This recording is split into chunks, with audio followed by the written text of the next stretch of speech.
17h45 et nous sommes toujours en direct sur Grandi TV. Soyez les bienvenus. Nous sommes le mercredi 26 mars, édition spéciale, très spéciale, consacrée à Barack Obama.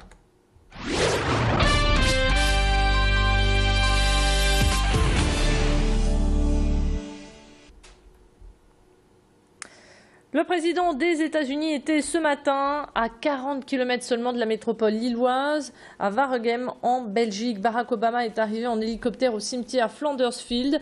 Après s'être entretenu avec le roi Philippe et le Premier ministre, il s'est recueilli sur les 368 sépultures des soldats américains tombés pendant la Première Guerre mondiale. Des gerbes de fleurs ont été déposées et les hymnes belges et américains ont retenti. Ce cimetière est le seul lieu de sépulture américain sur le territoire belge. Pour cette occasion, pas moins de 200 journalistes ont fait le déplacement pour couvrir cet événement. Il faut dire que les habitants n'ont pas forcément l'habitude de voir autant d'effervescence et d'agitement dans leur ville.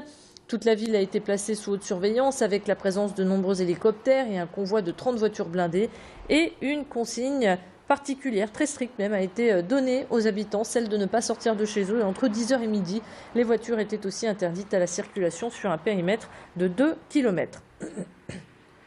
Waregem est donc devenu une forteresse imprenable le temps d'une visite, même si les habitants ont eu comme autre consigne de ne rien offrir à cet invité de marque et de prestige. Un artiste a osé, il s'appelle Antoine Van Riet et il est artiste peintre. Il a offert à Barack Obama cette toile par le biais de la Commission européenne. Le président l'aurait reçue en main propre hier soir. Je vous propose de l'écouter. Il nous décrit son travail, son tableau.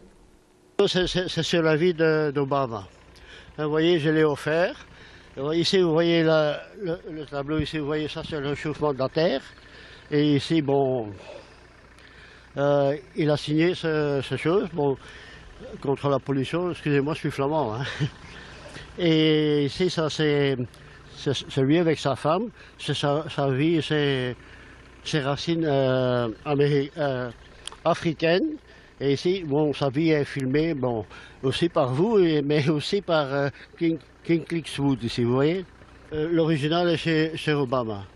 Hein? Il est à Bruxelles. Hein? Il l'a vu hier soir. Hein?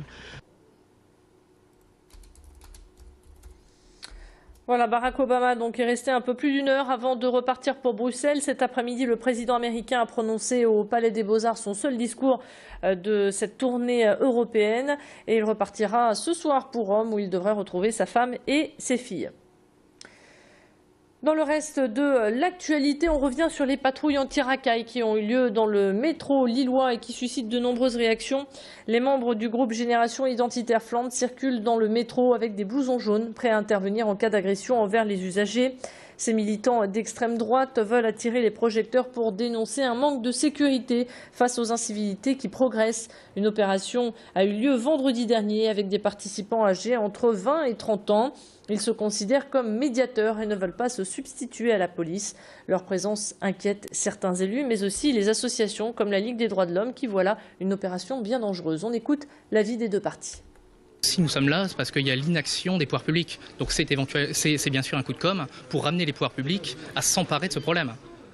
Nous n'allons pas faire ça ad vitam aeternam, c'est évident. Nous ne sommes pas là pour nous substituer à la police, encore une fois. Nous sommes là pour donner. Nous sommes un aiguillon politique. Nous mettons le doigt là où ça fait mal pour amener les pouvoirs publics à s'emparer du problème et régler le problème. C'est ce que nous voulons. Une fois que le problème sera réglé, ces tournées de sécurisation n'auront plus lieu d'être, tout simplement, et nous arrêterons. On est quand même dans une société où la communication met en évidence l'apparence, la forme, plutôt que le travail de fond, le travail de sécurité. Tous ces problèmes de sécurité demandent un travail qui est un travail de longue haleine et non pas des opérations telles qu'elles sont menées par les identitaires. Je pense que c'est une erreur pour l'information de tomber dans le piège de monter en épingle des personnes qui ne représentent qu'elles-mêmes et qui en plus de ça font créer un extrêmement grand danger à la société dans son ensemble.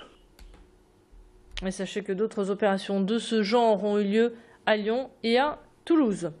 Quelques informations en bref pour refermer cette édition et d'ordre politique. Un accord a été finalement conclu hier soir à Lille en vue du second tour des élections municipales. La liste de Martine Aubry fusionne avec celle de Lise Dalleux d'Europe Écologie Les Verts. Leur liste sera opposée à celle de Jean-René Le Cerf de l'UMP UDI Modem et à celle d'Éric Didic, candidat Au Front national, à Lambersart à présent, Nicolas Bouche se retire et laisse place à un duel entre le maire sortant Marc-Philippe Daubresse de l'UMP-UDI et son ancien adjoint Yvan Cousin sans étiquette.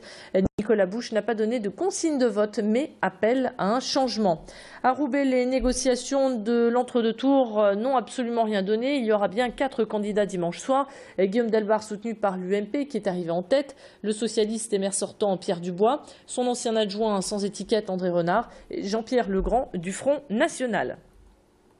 Et puis un dernier mot en ce qui concerne la commune de Ouascal. Marie-Jean Frigou et Didier Debèze ont aussi trouvé un accord. Ils fusionnent, mais à noter que la liste de Marie-Jean Frigou n'est donc plus de droite. Ils seront opposés au maire sortant Gérard Vignoble, à Stéphanie Ducré de l'UDI et à Alexis Salmon du Front national.